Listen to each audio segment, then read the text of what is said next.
Assalamualaikum warahmatullahi wabarakatuh. Kembali lagi bersama saya Faiza Azhara dengan NIM 2014 08 00 19 dengan jurusan Tetris IPA Fisika A 2020 Fakultas Tarbiyah dan Keguruan UIN Imam Bonjol Padang.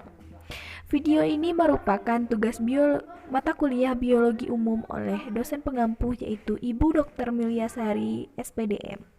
Kali ini kita akan membahas materi ke-10 tahap kedua dengan judul ekologi dan lingkungan. Untuk subtopik pertama kita akan membahas mengenai hubungan aliran energi dengan rantai makanan. Adapun hubungan antara rantai makanan dengan aliran energi yaitu terjadinya aliran energi pada sebuah rantai makanan satu makhluk hidup ke makhluk hidup lainnya dalam bentuk zat makanan yang terjadi saat suatu makhluk hidup memakan makhluk hidup lain.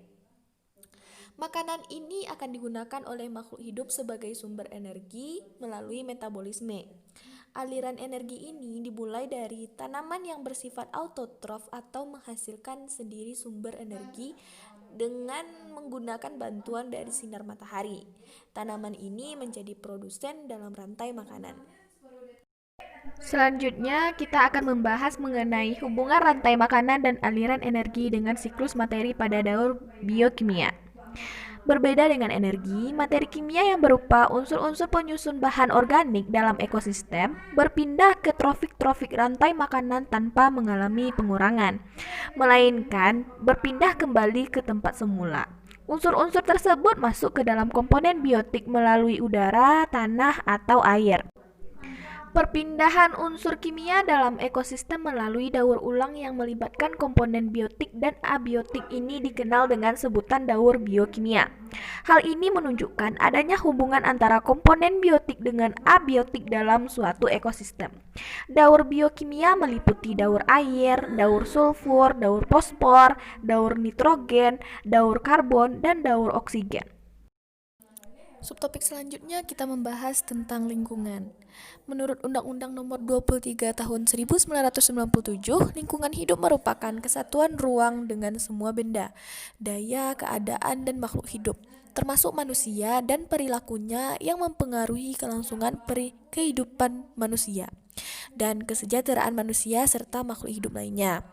Lingkungan terbagi atas dua, yaitu lingkungan alami dan lingkungan buatan. Adapun cara-cara melestarikan lingkungan hidup, yaitu membuang sampah pada tempatnya, rutin membersihkan lingkungan, tidak membuang bahan berbahaya ke sungai, menghindari penebangan liar, serta mengurangi penggunaan plastik. Subtopik selanjutnya membahas mengenai aktivitas manusia yang menyebabkan kerusakan pada lingkungan. Yang pertama yaitu pencemaran lingkungan. Pencemaran lingkungan adalah peningkatan kadar suatu bahan zat atau benda dalam lingkungan akibat ulah manusia. Jenis-jenis pencemaran yang termasuk ke dalam kategori pencemaran lingkungan adalah pencemaran udara, pencemaran suara, pencemaran tanah, dan pencemaran air. Yang kedua yaitu degradasi lahan. Bila dalam pemanfaatan alam tidak memperhatikan keseimbangan lingkungan, maka terjadilah yang disebut dengan degradasi lahan. Yang ketiga yaitu kegiatan penebangan hutan. Berkurangnya luas hutan dengan cepat sebagai akibat dari penebangan hutan secara liar. Baiklah, selanjutnya kita masuk kepada subtopik mengenai menganalisis masalah akibat serta solusinya pada lingkungan.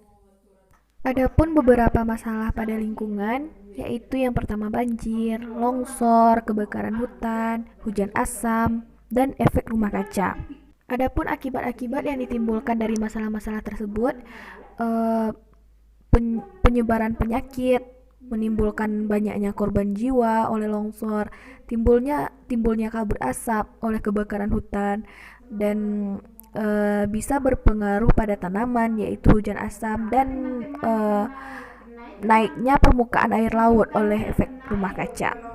Solusi yang dapat kita lakukan agar mencegah masalah-masalah tersebut muncul yaitu membuang sampah pada tempatnya, tidak membuat rumah di dekat tebing, mengawasi titik rawan kebakaran, pemilihan bahan bakar dan reboisasi, serta gunakanlah pemakaian listrik seperlunya saja.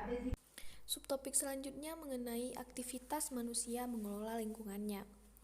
Adapun beberapa aktivitas manusia dalam pengelolaan lingkungannya, yaitu menggalakkan penanaman pohon atau tanaman hias di sekitar kita, mengurangi atau bahkan menghindari pemakaian gas kimia, mengadakan reboisasi, melarang pembabatan hutan, menerapkan sistem tebang pilih, melakukan reklamasi pantai, melarang pengambilan batu karang, melarang pemakaian bahan bakar peledak, mendirikan cagar alam dan suaka marga satwa, melarang kegiatan perburuan liar, dan menggalakkan kegiatan penghijauan.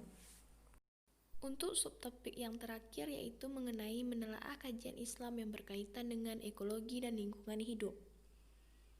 Terdapat dalam Al-Quran surat Ar-Rum ayat 41 yang artinya telah tampak kerusakan di darat dan di laut disebabkan karena perbuatan tangan manusia. Allah menghendaki agar mereka merasakan sebagian dari akibat perbuatan mereka agar mereka kembali kepada jalan yang benar.